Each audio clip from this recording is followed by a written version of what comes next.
Hey, it's Tim. Pickup truck plus SUV talk.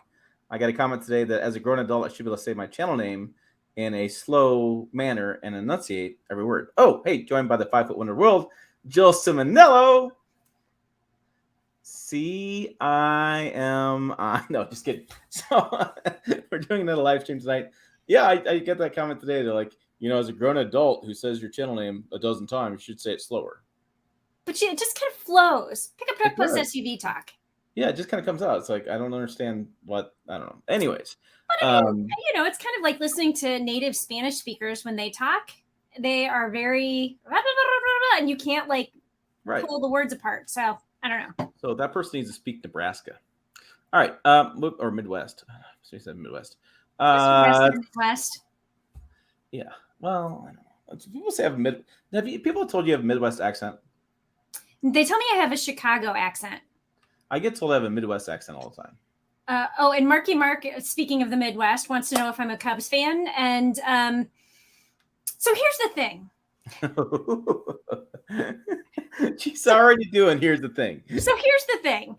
I'm not actually a Cubs fan. I am a Cardinals fan because I went to high school in St. Louis. But this is the thing. I will root for the Cubs when they are not playing my Cardinals because, I mean, who doesn't love an underdog? Sure. So I rooted for them during the World Series. I went to a World Series game. I was very happy for them when they won. But, I mean, I am at my core a Cardinals fan. So I don't know if that's good or bad. Go Redbirds, right? Redbirds? All right. So let's actually talk about truck stuff. Transition to what we were intending to talk about? Or maybe not. It's been one of those days, folks. So we sold my wife's Mazda CX-50 today, and we did pretty well in the transaction. So that was good, but it created a weird thing in our household where she's going to drive the Tundra now, and I'm going to drive press loans, and when Swede gets done out of the shop, I'm going to drive that truck. So it's a really interesting spot in the household, and she was looking at the new video coming out. She was trying to get her profile load on the Tundra, and she was going through the same problems I had. And so it'd be interesting to see what's going on with that. So we had that going on. We had to fix our freezer today. That got done. I had to work on the yard today. I mean, just a lot of stuff going on today. Kind of threw us around. And then Jill and I have been discussing different stories, and that's, we have a lot of stuff in our head. Discussing / arguing about / yeah. Yeah, but I mean, the reality is our arguments make the stories better, whether we agree with them or not. But yeah. Or I just tell her, run the damn story, Jill. Is what sometimes. And I choose not to. Oops, the website went down. It got deleted. Now you know. It was you. You dipped on the website last week. It was all you. You don't run. And you still have not. Not me. You have not edited my rent a truck story, have you? I have not yet. You refuse. That's the story. If that story goes live on the website, either Jill caved in or she's 6 feet under. One of the two things happened. Or I completely edited it so that it makes logical sense. And it took me 5 hours to do. I had a day off somewhere, and I was like, you know what? I'm just going to spend time on this story. That story is coming to you February of 20 never. All right, moving on. It'll be out there eventually. I just need time. Yes. We did get information today that this week, whatever, yesterday, I don't know. The GMC Canyon is going to get revealed. Dun, dun, dun. August 11th, so look for some video coming that way on that date. I do have a story that's live on the website right now on my expectations for that vehicle. And frankly, I think it's going to be a lot like the Chevy Colorado. They're leading off their AT4X Edition 1, which means they want to go full on the outdoor lifestyle landscape and build this midsize off-roader that's going to kick butt. And I think they're going to have that, plus probably a turbocharged engine. The big question is going to be diesel, but I think it's dead because I think you need the Colorado to have the volume for diesel sales. I just don't think the Canyon sells enough and doesn't even smell enough for diesel to make business sense. So imagine that's gone. The question is going to be, the really interesting question is going to be, is would they do a Denali Ultimate Canyon? It'd be an expensive Canyon. It'd be insane because I know they're going to have Denali. They're going to keep Denali. But they're doing the AT4X, so why wouldn't they do the Denali Ultimate? I know it creates a question, doesn't it? But I wonder if they're going to save that for a future reveal later on. And then the question would be, they're going to do Super Cruise with that. And I just find it so hilarious that the announcement from GM this week was they're going to double the amount of roads Super Cruise works on. They're going to start doing some like two lane roads, stuff like that. And then simultaneously, you can't get it. it's like, yeah, we're going to add more roads to the system. But guess what, guys? You can't get it. Not for you. It's like the soup Nazi. No soup for you. Right.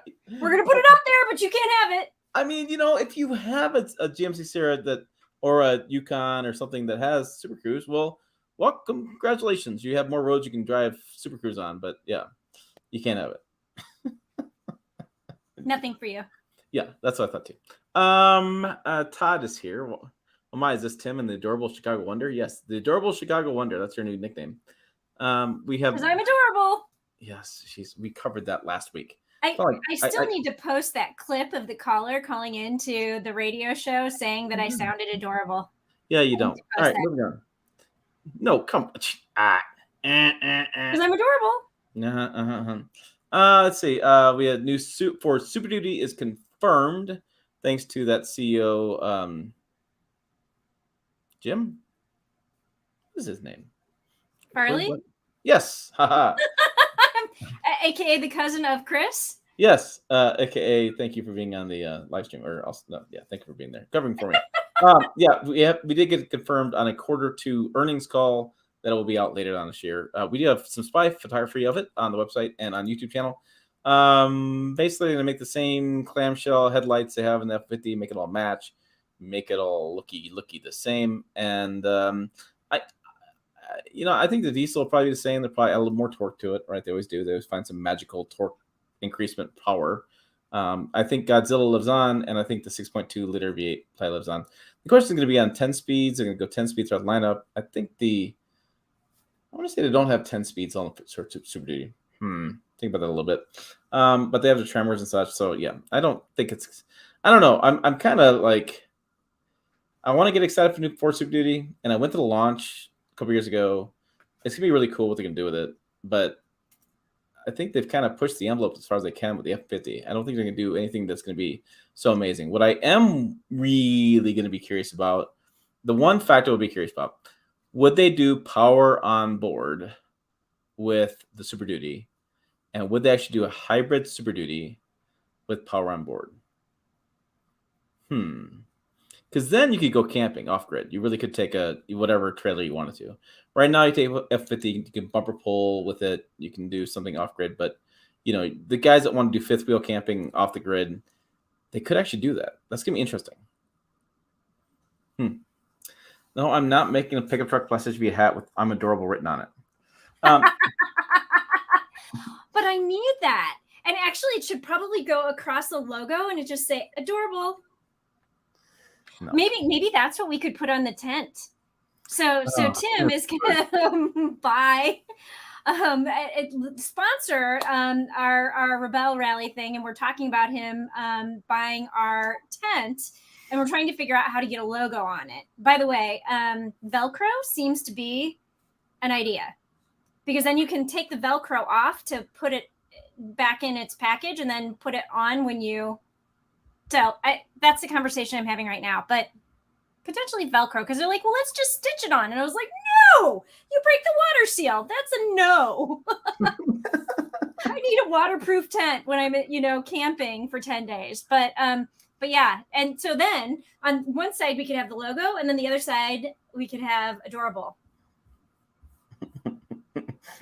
Hold on a minute. The comment is, Joel needs a shirt that says El Camino is a truck. It is a truck.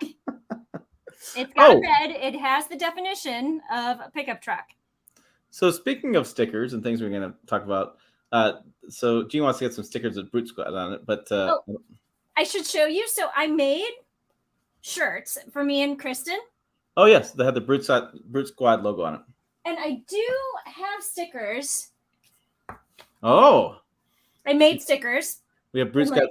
So if you're new to the channel, you haven't ever heard of this before. Jill and our friend and colleague Kristen Kristen Shaw are doing the Rebel Rally this year, which is a women's only navigational rally. It's not a race, navigational rally where you go to waypoints and you time yourself based on time and speed.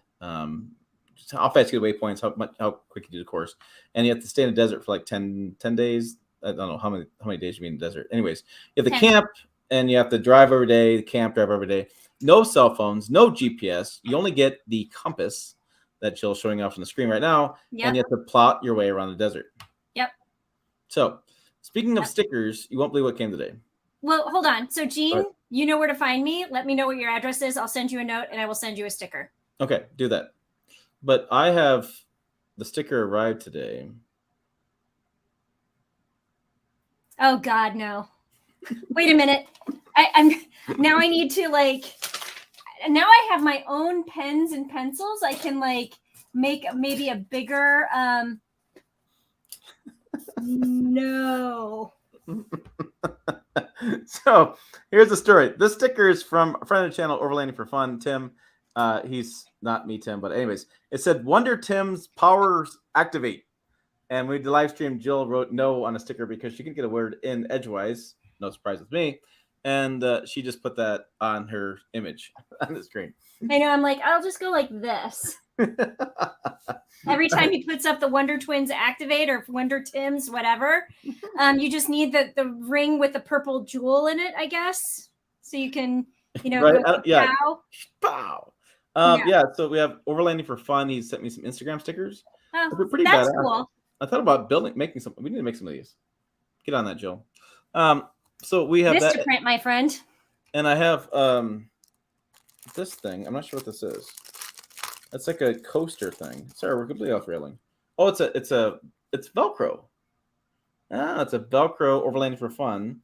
Look at that. So that's an idea. You could take the tent and put the Velcro patch on it, and then do a logo like this. I don't know how much this is. We can ask Tim where he got it from. So I have a surprise. My husband knows a guy. I always play the 2 Degrees of Jonathan game because if I need anything, he knows a guy. And so I have an email from a guy who does Velcro stuff. So I will email the guy. Yeah. So get a hold of the guy. Doug's got a great comment for the new shirt or new sticker.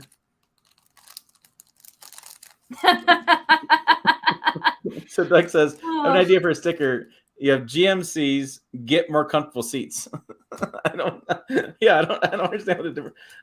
And here's the thing. We were talking about this a little offline. I don't know why we are the only, it feels like, and maybe this, me just think about it. It feels like we're the only YouTube channel that brings up this kind of stuff. Maybe we just have very sensitive posterior ends, and we are the only people that are bothered by this. But there's people that comment all on our videos about the same thing. So I don't understand why there's such a disconnect. I don't know. There was a. All right. So Marky Mark wants to know, Tim, would you get the F-50 Rattler, Tremor, or Raptor? So for the amount of off-roading I do, I'd go Rattler. I'd save the money because the Rattler's based in XL trim. You get some of the off-road goodies, and you don't need to spend all the money like the Tremor or Raptor. Raptor is pretty badass. Raptor actually holds its value pretty well too. That'd be something to look at as well. I really like the Tremor though. I'm really a big fan of the Tremor, and I think you can get Tremor. Tremor's going to be crew cab only though moving forward, as it was. I think it was, but now you get the 5-liter V8 as standard equipment, which I'm just kind of waiting to see how the pricing works out for that because that's really surprising they went backwards on that. So I like the Tremor personally. Rattler is definitely something I probably would just buy just because it's it makes most sense for me. Like I've had the Tundra now for 8 months, I think, something like that. Well, yeah, this is August. I bought it in December, so 8 months, and I think I've used 4-wheel drive 2-3 times. I haven't really used the lockers yet because I haven't really gone anywhere that need the lockers yet. We had a really windy and dry spring, and so we didn't get much rain at all. So we don't have much mud around here at all, and then we've had not a lot of rain, and so we haven't had any situations where it's been muddy, it's been nasty, whatever. And frankly, I don't really have a way. Here's the deal: if I get stuck, I'm not sure how to get out of being stuck because I have no hooks. I don't have any way to really rescue the truck out of being stuck somewhere. And the other thing too is I use it for videos and such, so I can't really ding it up. I don't really want to. I don't want to break it, because it's like I need it for videos and things. So I haven't really used it. So yeah, I haven't really used the lockers at all because I live in a situation where I need to use them all the time. But I'm thinking that I do need to get to South Dakota, Rapid City. maybe what I'll do is I'll buy the new vehicle, and then I'll take the Tundra up and go some off-roading in Rapid City or up in Black Hills, and then I'll use locker stuff like that. All right, so let me come down. So yes, we're power on board for that, and then what I said, the Mazda price hike. This was something Joel talked about. I was gonna. Oh yeah, no, this was insane. So I did a story this week on the Mazda CX-50, and this is a new vehicle for 2023. We drove it back in March, I think,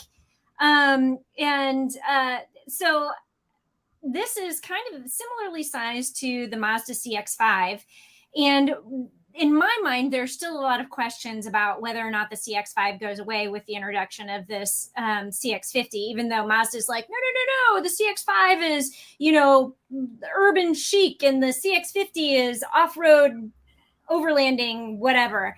I don't necessarily see that. So, and I think the CX-50 is just a better vehicle. But here's the interesting thing. So they released it in March. They gave us pricing. Well, they told us at the time about the new Meridian version, which is going to be like it'll be accessorized for like adventure, and you can put like a roof rack on it and a platform and stuff like that. And so, but they're like, we can't talk about it, and we don't know anything, and you can't talk about pricing for that, blah, blah, blah, blah, blah. So they released the pricing earlier this week for that vehicle and the entire lineup. And there's a price increase already. Like this, we have 6 months into the life of the vehicle, and you're looking at an average of about $2,000 increase on every trim. Yeah, you would think. I mean, inflation was pretty rampant back in March as well. You would think that they had figured that out when they launched the vehicle, but I mean, everything's getting more expensive. Trucks are getting more expensive for sure. Like we did a story this week on that Ford F-150. It's going to be right here. There's a story and a video, anyways, on being more expensive. Yeah, right there, more expensive. And I went back and wrote the story, and again, because we had website snafu. I don't know if it's. I think you published it. Let's see. Yeah, but it's probably down a bit. Yeah, because we published a lot of stuff. So I want to reference this as well. So when I actually went the order guide and looked around, started poking around a little bit, I realized it's all the way in the bottom. Oh, come here. I realized that the base Tremor right now starts at $54,120. The 2023 model will start at $6,110. That's just an example. The elimination of Lariat Super Cab means $49,000. Now the base Lariat is $56,480. I mean, it's just that's what things are going these days. So yeah, I thought it was really interesting. She pointed it out too. I don't know. It's so interesting that pricing is going up before they bring it out. I think the Silverado. Think about now. I think it went through like 2 or 3 price increases before it actually launched. Yeah, I feel like it was like 3 maybe price increases on the Silverado before it actually launched. And I mean, it's insane. But I mean, clearly they can get the money for it. So yeah, I don't know. It's just a lot of stuff going on these days in the market. If you can actually buy a truck, that's another thing that's kind of interesting question mark these days. If you can get one.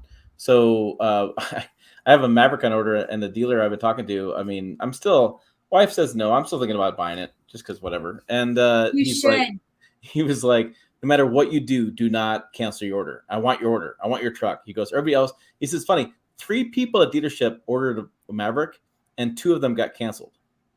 He's like, yeah, they know your name. Your name in the system somewhere. He's like, yeah, they flagged it. And I'm like, I don't care. I'm trying to order a truck. I was trying to get the Maverick in, and yeah, I don't know. So what you need now is the Maverick Tremor. That'd be interesting. So, but here's a question for you: would you do the Maverick Tremor, or would you do? Excuse me. What package of Maverick Tremor would you go through? Remember, it's got the appearance package now too. No. You got to go all in. All the way, right? Yeah. Did that cross your mind? It was kind of interesting and did an appearance package. No, everybody does that. They let's pretend we're off road, but now let's really actually be off road. Right. I don't know. I thought it was interesting. Dave is in his house. Why would you? Oh, Eric Bingo wants to know, why would you choose a GMC Canyon over a Chevy Colorado? That stupid $1,500 charge for connected services added to it. I don't know.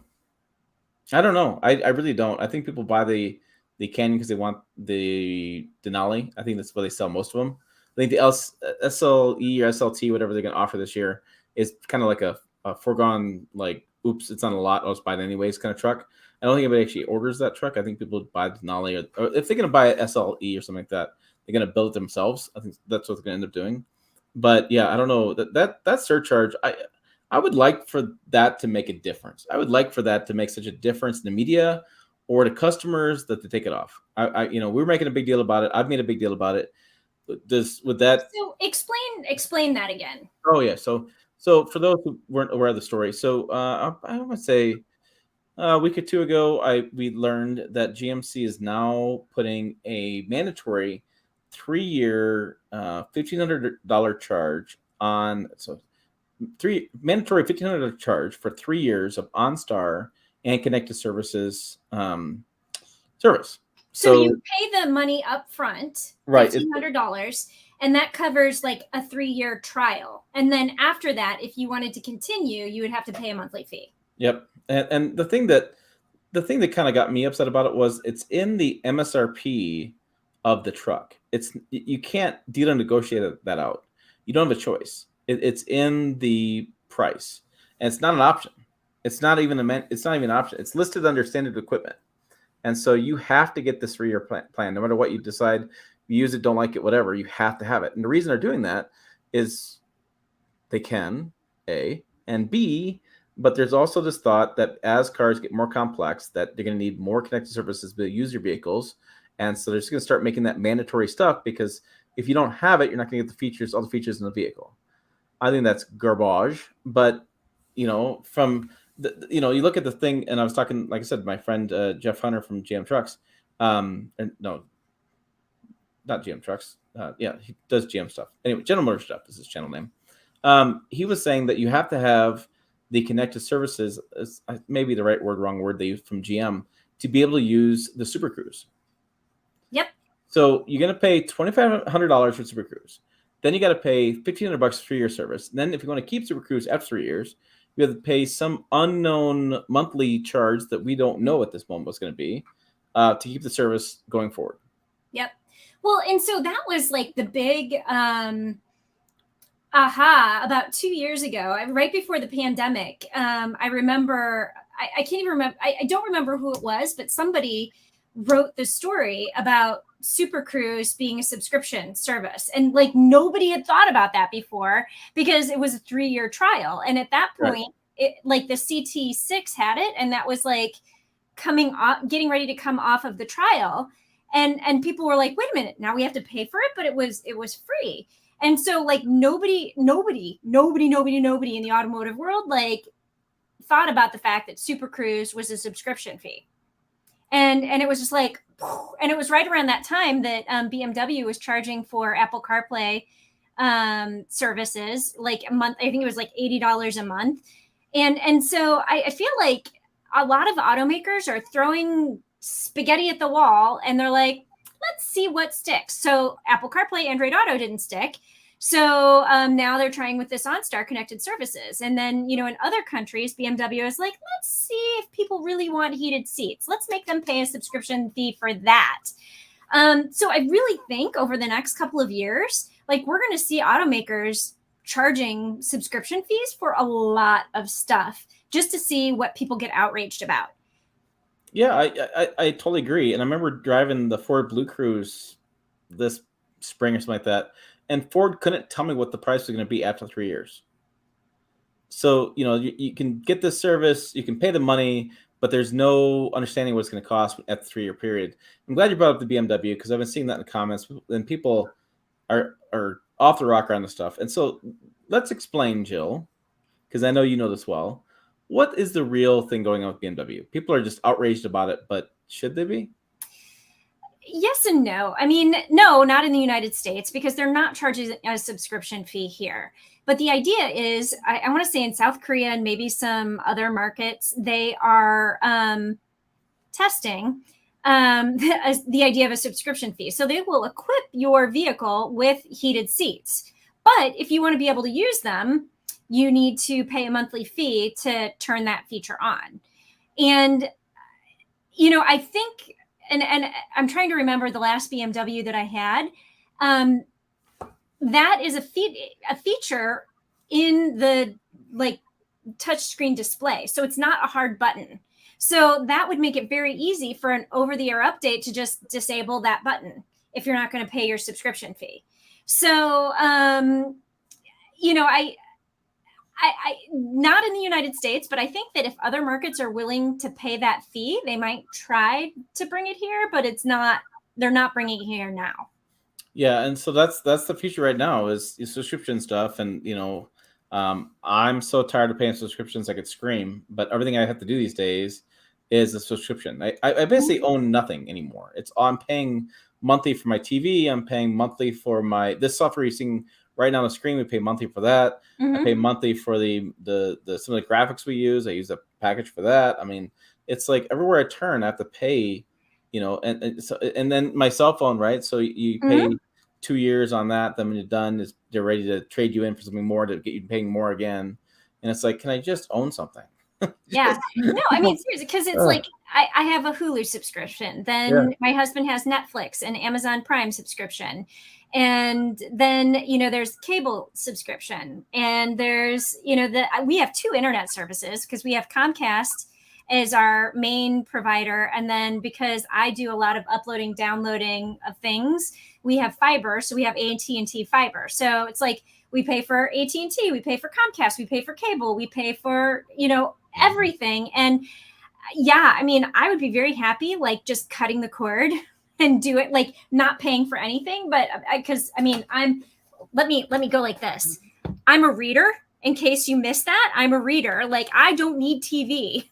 Right. I would be very happy just sitting on this very comfortable couch behind me and reading a book. So yeah, it definitely gives us the thought of living off the grid. It keeps spurning that on the more these subscription stuff, and it's just I'm tired of it. We should get to a question. So there was a question by Kevin. Looking at buying a used 2016 to 2018 Jeep Grand Cherokee, would you recommend the V6 or the diesel? So I've driven a diesel, that model year diesel. I think I've driven the V6 as well. It's one of those chicken and egg kind of situations in that you get better fuel economy with a diesel. However, diesel is $1 more a gallon. Yeah. So, and diesel tends to hold its resale value better, but I'm not sure if it does that so much in the SUV market. It does in the truck market and SUV market. I think either one they're going to be fine with. I don't think there's going to be a problem either way. I think you'll find from a just everyday driving performance aspect, the V6 is probably better. But for long road trips, for off-roading, things like that, more torque, the diesel is going to be better. So I think it comes on your lifestyle. And the other thing that you have to think about is if you've never owned a diesel before, it's a different experience. Fueling is differently. There's DEF is a different situation to talk about. And so you definitely you need to investigate that as well. Yeah. Well, and the other thing though, too, do you have any thoughts on reliability? So historically, diesels have been more reliable than gasoline engines. I've seen in the past 3 or 4 years that has changed a little bit. Gasoline has become more similarly on par. The challenge I have in this situation is the 3-liter eco diesel, and I believe he's looking at the prior gen, that'd be Gen 2. Gen 1 was in Europe. Gen 2 was here. Gen 3 was on the new 2022 Ram, 2019, 22, something like that. And so there had been some reliability issues with the EcoDiesel in that there was a flywheel issue in the bottom because it wasn't really bolted on. The lower half of the engine was just not designed as well as it could have been, according to consumers I've talked to. So typically I would say diesel is better for reliability, but in that case, that 3-liter EcoDiesel, that's the one. Remember that's the one that had to restate the fuel economy of the ones. And I believe they finished off paying a $300 million fine to the EPA for lying to them, is what basically happened. Yeah. I mean, I remember that story came out, and I was talking to our friend Nick Kappa, who was over at Ram at the time, and he was just furious. And he was pissed off all kinds of stuff. defending his brand as he should be as a brand, advocate for a PR person. But it was like, I didn't tell him, but I was like, the EPA doesn't just investigate people because they're bored. Like, they found something and they're going to get you for something. And so, yeah, they had to restate. I think they had to change the engine tuning because of emissions, which pissed people off because the performance and the EcoDiesel wasn't there, Gen 2. And I think they paid a $300 million fine for lying about stuff. And I think I know a lot of people that had Gen 2s bought the Gen 3 because they had redone the engine for emissions and to get performance back. So I'd be a little cautious in that diesel in that time period just because of those past issues. I would definitely have it looked at, definitely have it checked out, go through the Carfax, that kind of stuff. I probably, in that case, like I said, I'm normally all on board with diesel, but in that case, those model years, EcoDiesel makes me nervous. Well, and I would say too, go to was it carcomplaints.com? Yeah. And I would check that because they're usually pretty good about talking about the complaints that people have on specific model years, especially with engines and stuff like that. And it'll list any recalls, pulled in from NHTSA and any like investigations and things like that are going on. So I would tend to I tend to agree with Tim in that, I would say diesel is more efficient. It has better power. It feels peppier. I like the way diesels drive better than gasoline engines, but there's definitely some reliability concerns here because of what he said. So yeah, check it out. We use carcomplaints.com a lot. We search vehicles all the time just because we want to see what's going on. It's kind of a fun part. It's a fun part of the job where like we get to drive all the newest stuff all the time. Great. But why would we always just tell you with newest stuff all the time? Like, why don't we do some research to see a year later, 2 years later, what problems you guys having? Because that helps us become better journalists. I always hate the channels where it was like, oh my God, I got the newest car, the newest powertrain. It's unbelievable. I turn the radio up. Here's a button here, a button there. And I'm always like, slow down. The average consumer is going to see this in 6 months. Do some research. Have they had good reliability in the past? Is this engine used elsewhere? That's always my thing. Is it the first time an engine comes? Like, people always talk about first year reliability issues. My concern is first time brand new engine. That's always my, for example, the Tundra had turbo issues out the gate. I mean, so that's a brand new engine for them. It's not based on the Lexus, whatever it was. There's a lot of confusions about that, but yeah, I always get concerned. I don't care about vehicles because a lot of vehicle stuff can be fixed. To me, it's the engine that's the main concern. And they did fix all these issues with the turbos. There's no problem there. It must have running boards for I have those. I have the running boards on the Tundra. It's the rough country. Oh, there she goes driving by. The rough country running board. Squirrel. Well, I can see the road outside my window, and I can see her driving by because it stands up. For who? For me. No, I said her who. You said, oh, there she goes. There, I see her driving by. Okay, I'm just saying. Soccer practice is over. Got it. I mean, you and I had the conversation before, but like everybody else is like, her who? I know. I just tell you what, I'm all over the place tonight. Like I said, we had a busy day and all sorts of going on in my life today. Todd says, to make sure I understand this, you stop paying for the subscription, they turn off your truck. They turn off features in your truck. Yeah. And by the way, like they're making you pay up front for 3 years worth of the subscription. And at least with regard to OnStar, they're making you pay upfront for 3 years. And then after the 3 years, if you don't want it, they'll just turn off those features, not your entire truck. But they're probably features you've come to depend on. And you're like, oh, now I have to pay for them. Yeah. That's going to be my, I don't know. It's just, they're going to get you. What we were asking about was like, so if you bought a BMW and you didn't buy all the stuff, and then you sold it as a vehicle that had all that stuff to the used car person, all they had to do was pay the subscription for it. I mean, how shady is that? Like, I mean, I don't, what's it work out to be? Like, I could buy this used BMW, but I have to spend $10 a month to use all the features, but I get it for less money. And so, I mean, yeah, I don't know. It's kind of interesting. Yes. VW was caught lying to emissions a couple years ago, which was called Dieselgate, which really was a what do you want? A spike to the chest, to the heart for all diesel lovers, because Yeah. VW really screwed over a lot of people. They really did, of different brands, because they made brands gun shy of doing more diesel stuff. So I think VW did a Well, terrible because job. they created a defeat device is Yeah. what they did, and so when they did the emissions tests, they came out better than what it really was, and so like all of the whole clean diesel thing was a lie. It was a lie. Yeah. But yeah. Yeah, I don't know. It's going to be interesting to see what happens to that.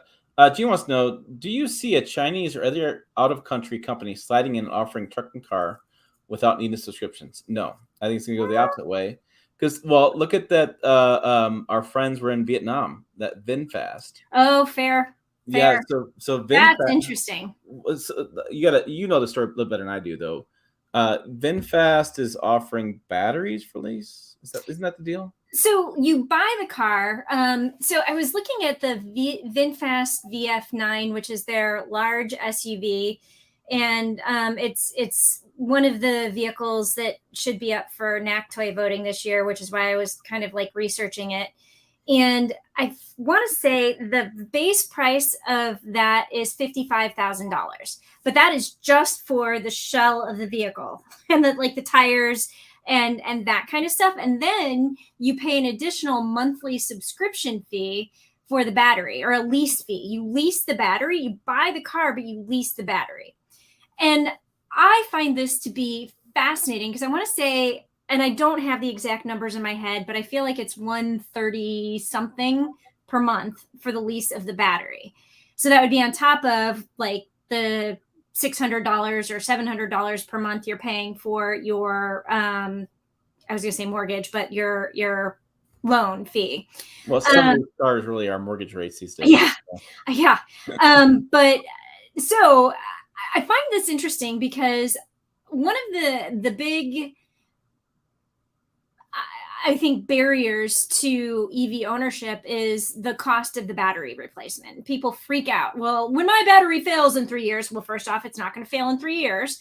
But they're like, when it fails in 3 years, then I'm going to have to pay $10,000 to have it replaced. And I'm just like, okay, so VinFast's solution to that is to lease the battery. Then if it fails, we give you a new one.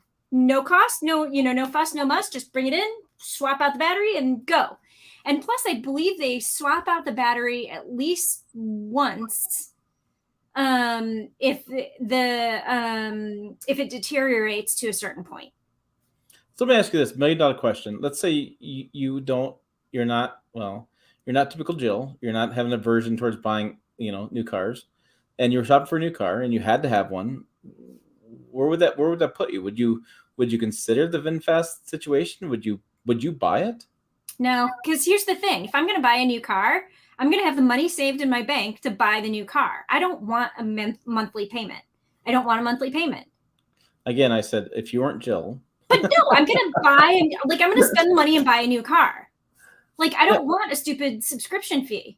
I don't want to pay something monthly. I'm going to pay cash. Like, if you could say, okay, over 5 years, like, it's going to cost you $5,000 for the subscription if you pay in advance, I would gladly pay that in advance as my leasing fee and then maybe get money back when you turn it in or something. But no, I don't like, I'm the kind of person that I never do like the monthly fees. Like, if I'm going to subscribe to, so like on my phone, I subscribe to, because I'm a runner and I'm always injuring myself. Like, I did a face plant last weekend and I have like a big old thing on my knee. I need to strengthen and do recovery more. So I have this app. It's called the Recover app. And it's an amazing app that gives you pre-recovery and recovery exercises and strengthening. And it tells you how to stretch and gives you things to do before you go out for your run.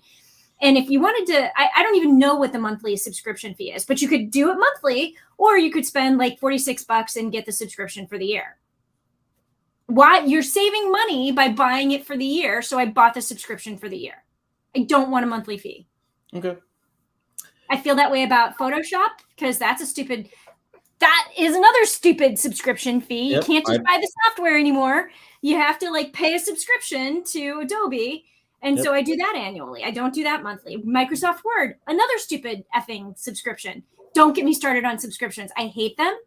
But yeah, I do it annually rather than monthly because it costs less. Yeah. I forget. I think I did Adobe because I either didn't have the money to pay annually or I added more. Cause the business, when I first started this business, has changed so much that I think I have to go back and revisit that stuff. And after a while, I just don't.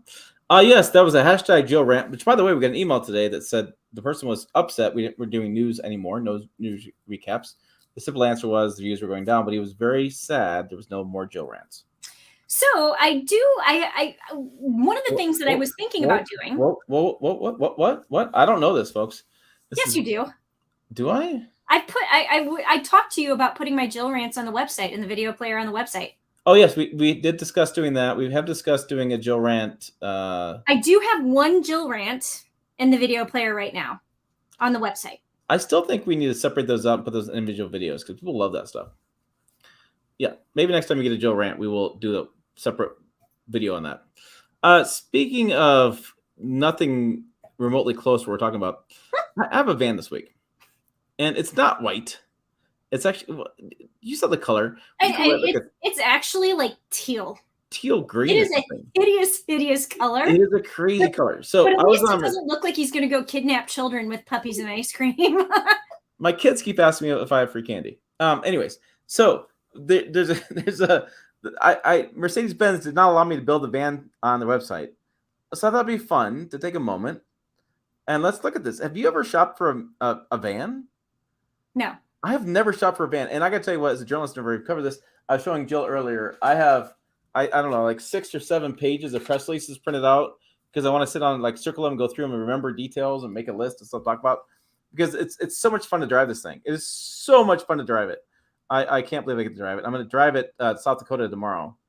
For like, we're going to be gone for like all day. I'm going to put like 250 miles on this thing. I can't wait. So I was going back. Let's go step one. So we're in the Sprinter lineup, right? So if you don't know the vans, we have Sprinter, Metris. Metris is your Ford Transit Connect, and the Sprinter is your Ford Transit, basically. The smaller version, top version, whatever. I was interested. The crew van here, I'm sorry for those listening on the podcast, it's got, you have 4 options. You have cargo van, crew van, passenger van, or just your cab and chassis, right? So cab and chassis, you throw your own kind of bed on the back. What do you want to do? It's an outfitter thing. What separates these vans is a window along the side door. So as you go up the crew van, you get a window on the side sliding door. As you go to passenger van, you get 2 windows on the side sliding door. And that's worth like $5,000 on the crew van and right. What, an additional $2,000 on the passenger van. Right. So this window is impressive. And I will tell you, the van I have is a cargo van. It does not have any sort of windows. Okay. So let's go cargo van. And this is so fascinating to me. So everybody knows Mercedes-Benz for their AMG, their sports cars, stuff like that. We have different wheelbases and roof heights. So the 144-inch wheelbase is the standard. That's your standard choice. You do the high roof, which you can see there's a blue band they put on this website. This blue band shows you how much taller the roof is. I stopped at a Ford dealership today because we were selling my wife's Mazda. I had a guy that was 6'5" inside the van, and his hair, he had a poofy hair. His hair hit the top of the van. His head did not. His hair hit the top of the van. So, Jill, it'd be. I could probably stand up in that. Well, yeah, it'd be like no, yeah. It'd be, I'm thinking it's 1.5 Jills. And go like this. You're right. No, I mean, I can't touch ceiling. So I'm 5'7". I can't touch ceiling. That's all. Probably. So the really cool thing about that high roof. So back to the running thing. So I've done. I don't know if anybody out there has heard of Ragnar. And it's like a relay race over like 200 miles, and you have to have a white paneled van for this race. Everybody has to have a white paneled van. And one of the coolest things I saw is somebody had the Sprinter with the high roof, and they put a shelf in with a mattress in the top, because the idea is you live out of this van for like 2 days. And so you sleep in the van, you eat in the van, you change in the van, because you go from one relay point to another as you're chasing runners on your team, and you have 12 runners. And I thought that was, and so you put 6 people in each van, and I thought that was the coolest effing thing ever, because I was like, dang, if I'm ever doing Ragnar again, like, I want that van, and I want like a mattress, because like sleeping in a seat or on the ground was not my favorite. Yeah, no, I mean, I think I could fit like 2 queen-size beds in the back of this van. Yeah. Really good. So this is interesting. So we have a couple choices in powertrain. I didn't realize this at all. I didn't know Mercedes-Benz was really doing this until I went back to my press releases and I double-checked stuff. So I think it was 2020, they brought a diesel over. Yeah. No. 20. Yeah. Mercedes-Benz introduces 4-cylinder diesel cargo Sprinter for the U.S. market. That was June 29th, 2020, right during COVID. So, it went dead because nobody even saw it. They probably didn't build it. So you can do a 4-cylinder gas, 4-cylinder diesel, 6-cylinder diesel, or 6-cylinder diesel 4x4. I happen to have the 6-cylinder diesel 4x4 version, but that adds $15,000 to the price. Oh my God. And I don't know. And somebody, please in the comments, if you know this, correct me. I'm doing some research on this. I don't believe that is actually a real 4-wheel drive system. I believe it's actually an all-wheel drive system. I think I need to double check my research here, but I believe it's actually an all-wheel drive system, not that. So then you get down further, and I think this is fascinating. So they have different classes, 1,500, 2,500, 3,500, which is nice because it's what most Americans think of when they think of heavy-duty trucks, things like that. That terminology works out well. So you have 2,500, which is 3,704 pounds of payload. I put 2 bags of fertilizer that were like 10 pounds each, and 1 bag of another sprayer that I was using was 10 pounds each. So I feel like I came close testing out the payload. Find out at all. So yeah, mine was $56,420. But I wanted to know, yes, the worldwide shortage, semiconductor chips, you can't blah blah blah. Blah blah blah. Yeah, right. So I was curious about this. Like what is all going on? So we have colors. Can we find the color? It's this color here. Yeah, it's that teal, aqua green. Aqua green. It looks hideous. It looks awful. Terrible. It's like the worst. It may photograph well. It may, there's a post on the channel about this. I'm taking my drone up to South Dakota. I'm going to fly my drone around while I'm driving this thing. I want to know about wind. I want to know about fuel economy because I'm really curious. So we have that's the standard color. They have premium metallic colors as well. Holy cow. You can do a premium metallic. I'm sorry, I'm making fun of this too much, but the Cavensite blue metallic. Let's see what that looks like. Okay. That's not bad. I want the orange one though. The orange in the middle. Yeah, the orange next to yellow. A sunset red. Sunset red. Which apparently, according to Mercedes-Benz, is $697 more or $14 per month. Just to break it down, in case you were wondering. So, the wheels are Steelies. There's no. So let's see if there's more options. But you have it's the main fabric is whatever. There's black leatherette, black fabric. Ooh, leatherette. Black leatherette. That's fancy. I think I have black leatherette in this thing. I think that's what it's in. But I will tell you that when you sit behind the wheel, you can't see the front end at all. It's like you're literally looking over the vehicle the whole time. Like it doesn't even exist. It's kind of fun. Packages. Man, they're getting it. I mean, the estimates now are $1,000 a month. That's crazy. All right. Comfort package, driver convenience package, premium package, premium plus, chrome grill package, exterior light package, comfort package, comfort suspension seating package. I don't even know what that is. Swivel seat. The swivel seat makes sense, right? It's. I tell you what, it's a long way down when you get out of this van. There's no grab handle. My wife got in today and she goes, I wonder how Jill would do this. And I'm like, oh, Jill would take this as a personal challenge and she would figure it out way in that van. And do a backflip into it. I have the Comfort Plus package, which is interesting. You get heated seats, which is right here, little button, and you get the different adjustments for your back and stuff. And so you can actually use the Mercedes-Benz seats and memory buttons, adjust your back, adjust your butt forward, seat like that. What I find fascinating about this is I was looking because I want to see this. There is no there's no digital rearview mirror. So the rearview mirror in this van is completely useless. Like just rip it off. There's actually right behind the door of this, right behind where you sit, they put a hard door in there with a little window to keep cargo from coming up to the driver. And so I'm like, why wouldn't you do a digital rearview mirror? Like, I mean, I have I have 6, whatever, how many way adjustable seats with these little levers, and I have heated seats. I don't have adjustable mirror. And it's just the oddest vehicle ever. Driver convenience package. 12-way adjustable outlet, all that stuff, hinge and storage, master keys. Oh, this is interesting. So you can't see it because let's podcast and stuff, but there's on the driver's steering wheel on the left-hand side, you have a screen in the dash. So it's got the multi-information screen. And I had to get the owner's manual out today. I was sitting at Staples, owner's manual out. It's kind of funny to put that together. But my wife was buying a dry erase board. I was reading the manual because I couldn't figure this out. So it's got a home button, it's got a back button, and it's got this middle button. This middle button's a square. And what I learned is you don't press that button. You go back and forth. Jill's doing with her fingers. You swipe. And I'm trying to figure out, like, if you're a delivery driver and you have gloves on, why would you want the swipe? Why you want a hard button there? It took me a while to figure this out. It still doesn't work that well. It's the most oddest thing. It's like the luxury feature from a car. We're going to put it into a cargo van. It just makes no sense. Premium plus package. Oh, I have all this. I have the tray for smartphone, including wireless charging, is actually over top this radio. And so you can put your phone there, but the windshield is going to radiate all the sun off your phone. Yeah, your phone is going to overheat and shut down. Like, what a dumb thing ever. It's crazy. I know what I got to do. I got to get out my, I have a digital sound level meter, and I'm going to make sure I take it with me tomorrow. Okay, you are way too excited about this thing. I am. I want to see how loud this van is. And I think nobody else is. Have you seen, like, nobody else is asking questions other than this is what I want to point out. I noticed this as well, by the way. What? The X boob tube?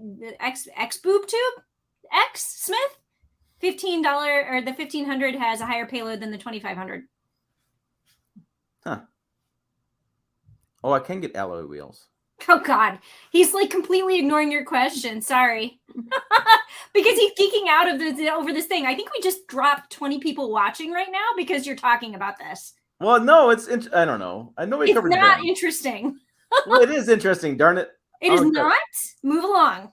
Well, all right, fine. I'm still like here. I will close my window while I secretly shop over here. I know. I'm like, move along.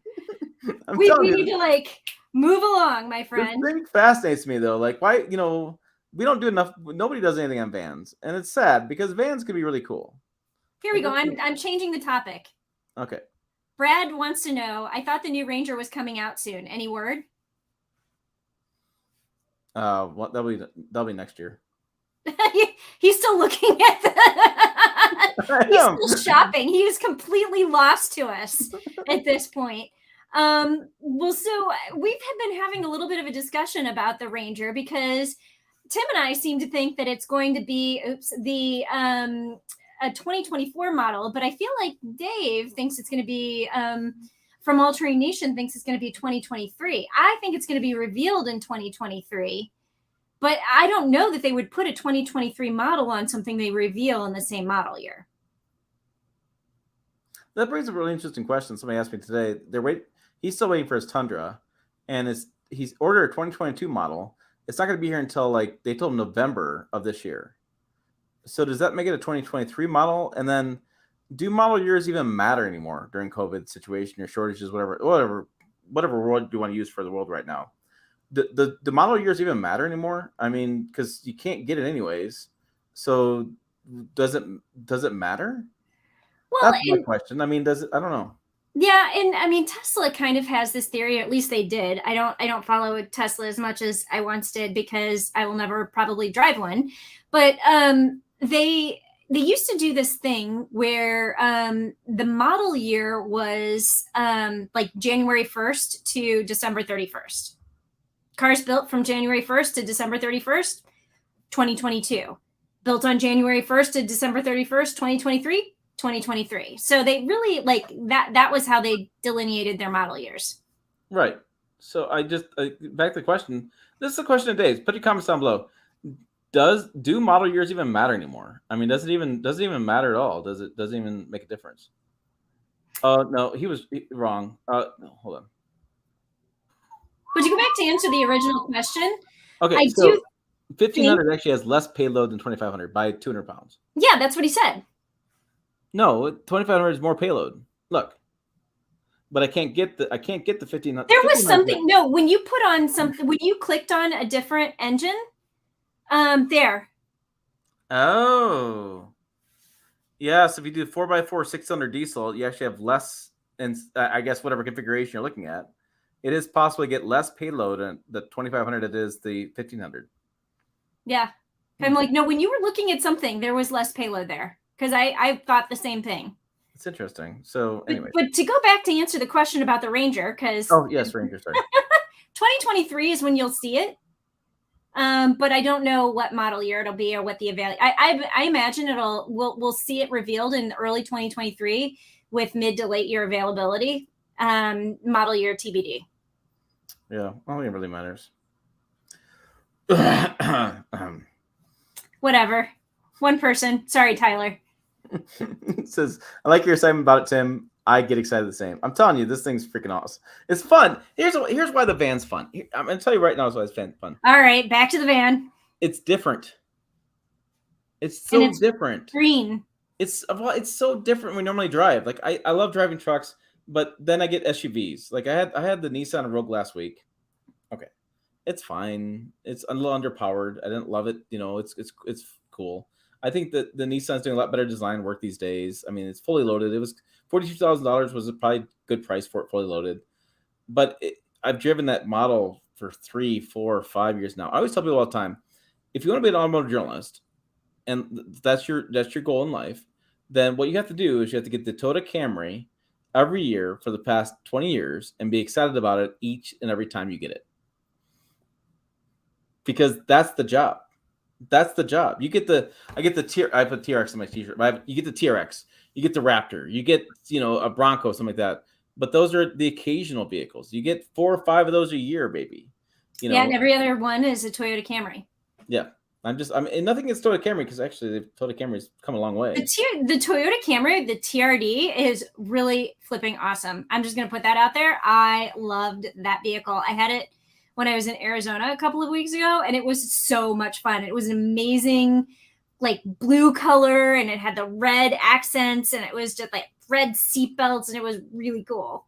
Yeah. So I was very excited about the Toyota Camry. But that's the job. I mean, you got to get excited about. I find things to get excited about trucks all the time because I love trucks. But vans are one of those things that Jill and I've talked about, like, covering more. We went to Work Truck Show. We kind of put some things up for you guys to kind of gauge your interest in different things. We're just kind of playing around because I feel like that's one area that I could actually do pretty well with, because I understand contractors and I know lots of contractors and I can do van stuff. I mean, and nobody else does it. But back to the question about doesn't matter if it's 2023 or 2024, 25, 22, whatever model year. So Tyler says the next model year is available when I'm buying. I don't want the prior model year if that's what's on the lot. Just me. I mean, I could see if you're trying to buy a new vehicle, your first time ever buying a new vehicle, and you want that newer model year on there. But what I said to him, with Toyota not doing many changes for 2023, they could just change the model year and it wouldn't matter because the TRD Pro is nothing different. Well, and the other thing is, like, I always believe that you can get a better price on the previous model year than the next model year, because everybody is like Tyler and they want the next model year. So I'm going to buy, this is frugal Jill here, I'm going to buy the previous year because it's basically the same thing and it'll be like discounted maybe, or at least not marked up as much. Yeah. I mean, and the thing is, like, I'd love to sit here and tell you that every model year is exciting and everything's going to change. Everything changes. But like the Ford F-50, there's a couple new colors. The Tremor's got a V8. They lose the Super Cab and Lariat. I mean, I'm just, you can tell by my tone of voice, I'm not saying it's like, it's all new, it's all different. You don't it's sound coming this fall. Excited. You know what I mean? Cool color. Come on, be excited about that. Yeah, like, I mean, that's the thing. There's not a much that's changing year to year, especially right now. Especially right now is the worst time that we've ever experienced where things haven't changed that much. I mean, we're doing what's new for next year, and we're like, and we're just like, it may actually get Super Cruise. No. yeah. No, and Chevy would have the Super Cruise delete. Chevy kind of did a joke about this. Not really a joke, but they made their model year changes now in infographic. Yeah. Says, boom, we made these 4 things different. I mean, But you know what? General Motors has done that for the past couple of years. So General Motors has if you the inside baseball here, if you've ever looked at the media websites that we look at, some of them are hideous. Like the Mazda media website is probably the worst one I've ever seen, like ever. But General Motors does a great job with putting their the model years, the vehicles, the photos, like everything is very easy to access. It's very well laid out, and then that infographic is amazing because it basically in like a 8.5 by 11 sheet tells you everything you need to know, from what's new to and it could be like new colors, package deletes, exciting things, and then it gives you the highlights of what you need. I mean, it is like literally one of the best like media websites out there. So let's do this. Let's go to something that hasn't changed. Colorado. I'll go to Colorado here. I'm on the Chevy press room site. So I'll say a 22 Colorado, because they made the changes in 23. Yeah. So if I filter that, open it up, here's your infographic, and it basically says new for 22, the Trail Boss package, what it includes, fast facts. It's offering these different trim levels. You have these different this is what they're pushing, right? So the G80 locking rear differential, the hitch with 7-pin connector, infotainment connectivity. This is what they got for inside the vehicle. Safety, driver awareness, boom, and then they have the different engines, what's available, horsepower, and they have the fuel economy, max payload, max trailering, and done. Yep. And so, by the way, you do not have to subscribe or be logged in to be able to access this data. So if you're shopping for General Motors, it's literally just media.chevrolet.com, media.cadillac.com, media.gmc.com. And you can see their one-sheeters. The only thing you can't do is contact the PR folks, but yeah, you can contact them anyways. They don't have any answers for you. Please stop calling them. I was with a guy. He kept getting phone calls because they put his number on the media site for some reason. People asked him to get a new engine for their vehicle or a battery or a question like this. He's like, I send it all to the service center. Like I don't have any information on you. So this is the Mazda site she was referring to, and it's a little hard to find stuff. They did the latest news there. We click on vehicles, and then the funny graphic thing comes down. So let's see a CX-5. Open that up. And then they have a picture and spec deck and pricing, packaging, and releases. This is actually better than what it was. I was going to say, this is cleaned up. My hatred, I'm going a little bit long, is Honda news. Oh, yeah. I've been spending time on their website today. Trying to find the vehicles. Like, go to the little drop down. Like, where are the vehicles? Yeah, drop down, you have to go to Honda Autos, I think I've learned. Because Honda does power sports, power equipment, engines, marine, Honda jets. And so you click on that, and then you have some tabs on the top for different cars that you can select from. And then if you have to go into cars, you have to go into so we'll go to Ridgeline. So you go to Ridgeline, and you have pricing, EPA, specs, photos, video, press kits, and then you just have a bunch of stuff. Just a bunch of news releases about that vehicle. But if you go into the press kits, that is the important stuff. Yeah, I'll click on that one. Press kits. And I do like the little graphics as I'm like pointing at the screen and you can't see what I'm pointing at, but I do like the little graphics up the top so that the easy click, like specs, photos, videos, that makes it easy. What kills me is they don't have video these days. So some of these brands don't do B-roll videos, and everything's doing video. So it's like, come on. Subaru doesn't do video. Yeah, but see, each one of these, you got to open this up, then you open that one up, then you look back what the other one was, and it just irritates me. All right. Anyways, we've gone way too long. We've gone a little bit inside baseball. Sorry. Yeah. Are there any other questions out there we need to be answering? I want to bring this question up because this is a question I want to talk about with the GMC Canyon. So Bob Green says, I also wish General Motors would add room to the Colorado Canyon instead of a takeaway room, because a 6'3" guy does not fit well in the back of the truck or in the front seat. And I had somebody ask me a question about 6'2", and somebody asked the big question was, is the rear seat legroom going to be bigger on the Colorado Canyon? And Jill and I are both on this call, and they just kind of beat around the bush. Yeah. They wouldn't confirm it. They wouldn't deny it. They didn't really talk about it. The wheelbase is longer, and they moved the front axle forward for better off-road or wheel articulation. But they didn't mention at all about inside rear legroom. And what I'm a little surprised by that, that they're going the crew cab only on that truck, but there was no discussion about interior space. So it seems a little odd to me. I mean, as far as legroom, there's some. I believe Jill's gonna look it up because I see that look in her face. But Oh no, I was like scrolling through the comments, but I can look it up. What do you want me to look up? I don't believe no, just off the top of your head. Do you remember interior dimensions on the spec sheet they sent out for the Colorado? Well, they didn't initially send out a spec sheet because remember we were talking about doing a spec to spec comparison for ZR2 to TRD Tacoma. And so I think they sent it out like after we already had all of our stuff done. So I don't even think I looked at it. I'll be honest with you. Yeah, I looked at it. I don't think there's nothing was different. Dodge fan wants to know. So it brings to this question: do you think GMO should add a Z71 and AT4X to the Canyon lineup? They are. There's the AT4X Edition 1. They're leading off of that. They've already made teasers about it. You can see an image on our website. It's basically, I can pull it up for you guys. I have the power, right? No, I have the power. I have the power. Yeah. So I'll pull up right now. They're doing it. So it's going to be that one. And I'd love to show you a bigger image of this, and I can maybe click on it, but they made a really weird image. So I had to crop it. It's basically a vertical image, which is stupid. And you don't see much of it, but it's got a bull bar on it. So it's got the bull. The one they showed was a bull bar. There's a bull bar right here, and that's what they have.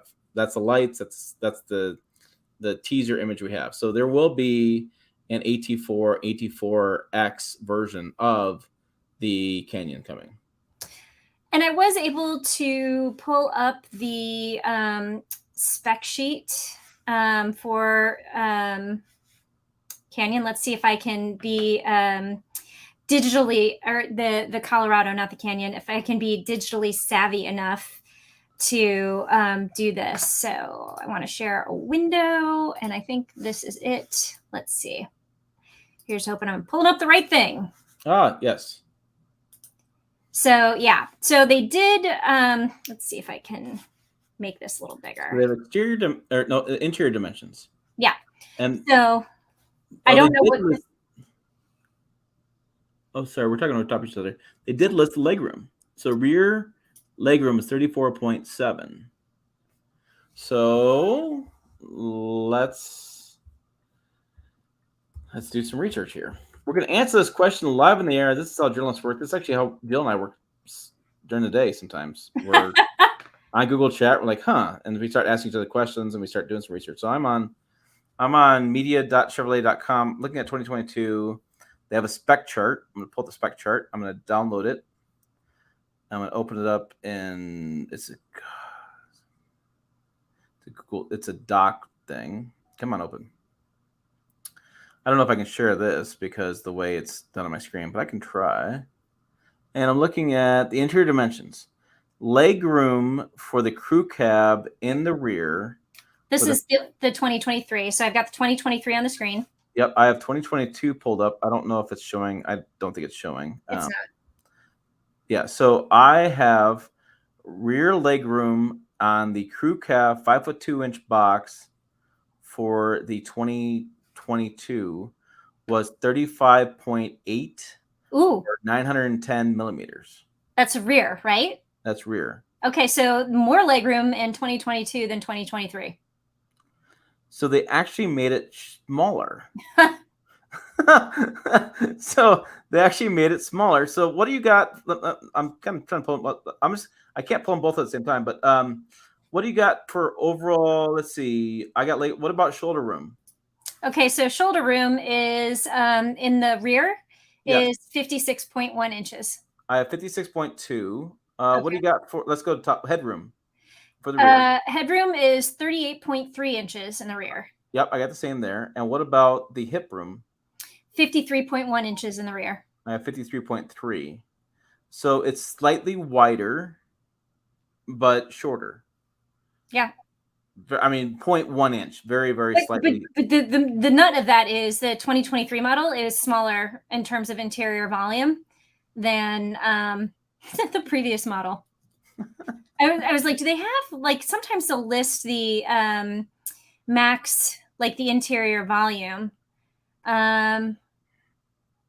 They've got the exterior. Real fast, Dodge fan. I'm buying a Silverado EV. I'm on the list to buy one. The Blazer I wouldn't buy. I don't know. I think the Blazer EV is too expensive. But yeah, I'm actually buying one. I'm looking at interior dimensions, exterior dimensions, curb weight. Yeah, I don't have anything else besides cargo. Yeah. But yeah. So to answer your question, no. If you are a tall person, I'm going to go with that. The Colorado is still going to fit you pretty tight because they did not change. They actually made the rear leg room less. There you go. Heard it here first. Yeah. So here's a good question. I don't know the answer to this. Do you know the answer to this? I always wonder how they measure legroom or even headroom. Wouldn't depend on the seat position up and the height of a person. I would imagine it's standardized to the industry what they're doing with that because everybody's doing the same measurement. I bet you it is a SAE standard. So Society of Automotive Engineers. What happens is there's this council of engineers, and all the brands have a representative on the council, and they make standards. So like J2807 is the towing standard for SAE, and all the brands have now done that. So I imagine there's an SAE standard for that, which is probably the same thing as like we're talking about with like fuel economy. There's probably 5'7" version of me, 150 pounds, who sits in the front seat. I'd imagine that's probably what they're doing with that, and they're making the same crash test dummy person, and all the vehicles are measuring it that way. Which I'm guessing they probably measure it by CAD. They probably don't actually use a tape measure. They probably go out with they use a CAD system to put points on the screen and measure the distance. So yeah, that'd be interesting. We could probably ask Ford. Ford usually gives us lots of information. Yeah. So lots of good stuff. All right, that's it. Hour and 11 minutes. Too long. All right. I'm like, so you're done. I'm done. Are you done? You're done. I still have this much of my water left. LaCroix. My what is it? My black raspberry. Raspberry. All right. We'll look into how they measure that, but I'm guessing it's an SAE standard because most stuff that automotive related is an SAE standard. There you go. For make sure you check out the website, pickuptrucktalk.com. Sorry to go a little bit long-winded tonight. For more, there's lots of videos on this channel. Yeah, that's it. As always, thanks for watching. We will see you down the road.